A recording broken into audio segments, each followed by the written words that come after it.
আজকে বানাতে চলেছি মিষ্টি কুমড়ো দিয়ে রাজকীয় একটি নতুন ইউনিক পদ্ধতি, খুবই পুষ্টিকর একটা খাদ্য। আর দেখো এখানে আমি নিয়ে নিয়েছি মিষ্টি কুমড়োকে ছোটো ছোটো করে সিদ্ধ করে নিয়েছি। তারপরে 3 থেকে 4 চামচ আমি এখানে চালের গুঁড়ো এবং চিনি নুন অ্যাড করে ভালো করে মিশ্রণটি মিক্সড করে একটা গোল শেপ দিয়ে নিয়েছি। তারপরে এগুলোকে আটার মতো লেচির মতো কেটে গোল গোল করে তার ভিতরে পরে বেশ কতগুলো বিস্কুট নিয়ে নিয়েছি। এখানে 2টো করে বিস্কুট লাগবে, একটার মধ্যে আমি দিয়ে দেবো গোল করে দিয়ে তার উপরে আমি ভালো করে সেভ করে নেব। আর একটা উপর দিয়ে বেশি জাঁকাবো না, যাতে ভেঙে যাবে।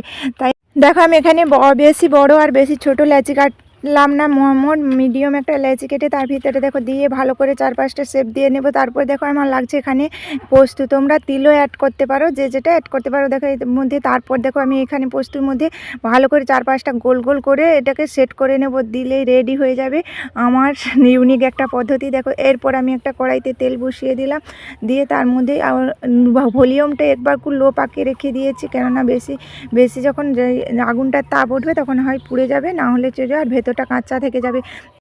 আমি এখানে লো পাকে সবগুলো পরপর ভেজে নিয়েছি, আর খুব সুন্দর একটা ভাজা হয়েছে। আর তোমাদেরকে ভেঙেও দেখাচ্ছি, ভেতরে কিন্তু একটুও কাঁচা নেই, খুব সুন্দর হয়েছে। আর যেমন দেখতেও হয়েছে খেতেও খুব সুন্দর হয়েছে। তো তোমরাও বানাও, কেমন হয়েছে কমেন্টে জানাও। এখনকার মতো বাই, দেখা হচ্ছে আবার একটা নতুন রেসিপি নিয়ে। ততক্ষণ ভালো থেকো, সুস্থ থেকো, আর ভালো লাগলে অবশ্যই চ্যানেলটাকে লাইক কমেন্ট সাবস্ক্রাইব করে পাশে থাকবেন। আর ভিডিওটি কে কোথা থেকে দেখছো কমেন্টে একবার জানাবেন। এখনকার মতো টাটা।